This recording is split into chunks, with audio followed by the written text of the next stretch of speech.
माऊली नेत्रालय बीड यांच्या वतीने वारीमध्ये सहभागी झालेले जेवढे वारकरी आहेत त्यांना महाप्रसाद दिला जातोय। माझ्या काही अंतरावर जर पाहायला गेलं तर माऊलींची ही दिंडी पालखी सोहळा जो आहे तो पंढरपूरच्या दिशेने आज मार्गक्रमण झालाय आणि माझ्यासोबत त्याच हॉस्पिटलचे डॉक्टर माझ्यासोबत आहेत। वीर सर, किती वर्षापासून वारकऱ्यांना ही महाप्रसादाच्या खिचडीचं वाटप करतात? 20 वर्षापासून। खरं तर खूप मोठ्या क्वांटिटीमध्ये असतं, जवळपास किती वारकऱ्यांना पुरेल एवढा महाप्रसाद बनला जातो? नाही, किती वारकऱ्याला पुरेल नाही, पण आमची जेवढी माऊलीने जेवढी शक्ती दिली तेवढे वाटप करतो असतो। किती क्विंटलचा बनला जातो महाप्रसाद असा काही? 30-40 क्विंटलचा बनला जातो। काय पहिली सुरुवात कशी केली होती, किती क्विंटलने केली होती? आता एवढा टप्पा जो आहे तो वारकऱ्यांना महाप्रसादाचा दिला जातो? नाही, सुरुवातीला काय व्हायचं, आम्ही लाईनमध्ये लागत प्रसाद घ्यायचो।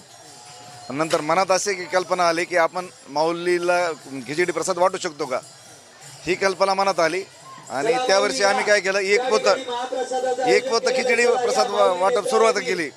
मग त्याच्यामध्ये आम्हाला आचार्याला आम्हाला आणि संयोजकाला एवढा आनंद भेटला की तसा आनंद कधीच भेटला नाही। मग नंतर आम्ही 2 पोते 3 पोते असं वाढत गेलो आणि नंतर मग पंत्र्याचं सेट आणि नंतर माऊलीने एवढा विराट रूप करून घेतलं। बीडवरून इथं पुण्यामध्ये कधी आळंदी परिसरामध्ये कधी स्थायिक झाले? नाही, आम्ही पुण्यामध्ये स्थायिक नाहीत, बीडमध्येच आहेत, पण आम्ही माऊलीच्या दिंडीमध्ये अन्नदान करतो।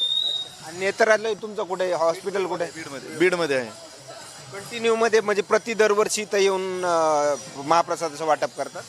दरवर्षी इथं महाप्रसाद वाटप करतो। जवळपास किती वर्ष झाले? 20 वर्ष झालेच। 20 वर्ष।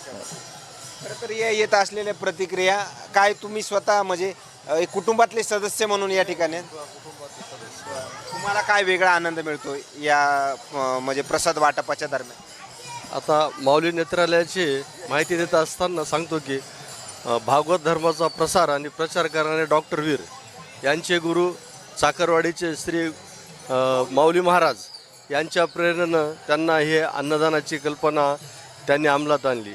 त्यांच्या बीड नेत्रालय येथेही दररोज 150 ते 200 पेशंटला ते अन्नदान करतात आणि त्या गुरुमाऊलीच्या कृपेनंच त्यांना ही कल्पना सुचली आणि ते गेल्या 20 वर्षापासून ही वारीमध्ये येऊन ते अन्नदान करतात। धन्यवाद। खरं तर या ठिकाणी पाहायला गेलं तर एकदम गरम खिचडी जे आहे ते दिल्या जात आहे। माझ्या बॅक साईडला पाहायला गेलं तर बरंच जवळपास 2, 3, 4 पातेले जे आहेत ते आणखीन महाप्रसादाचे बनवून तयार आहेत। आणखीन लागला तरी हे साहित्य जे आहे ते परत बनवत असल्याचं देखील आपल्याला या ठिकाणी पाहायला मिळतंय। मात्र आणखीन काही वारीच्या वाटेवर नवीन अपडेट्स मिळतील का हेही पाहणं तेवढंच महत्त्वाचं ठरणार आहे। बीड जिल्हा हा वारकऱ्यांचा जिल्हा म्हणून बीड जिल्ह्याची ओळख आहे आणि तिथलेच वारकरी आणि माऊली भक्त जे आहे ते या वारीमध्ये सहभागी होऊन वारकऱ्यांना महाप्रसाद देत असल्याचं देखील पाहायला मिळतंय। कॅमेरामॅन सोबत सूरज मीडिया, आळंदी।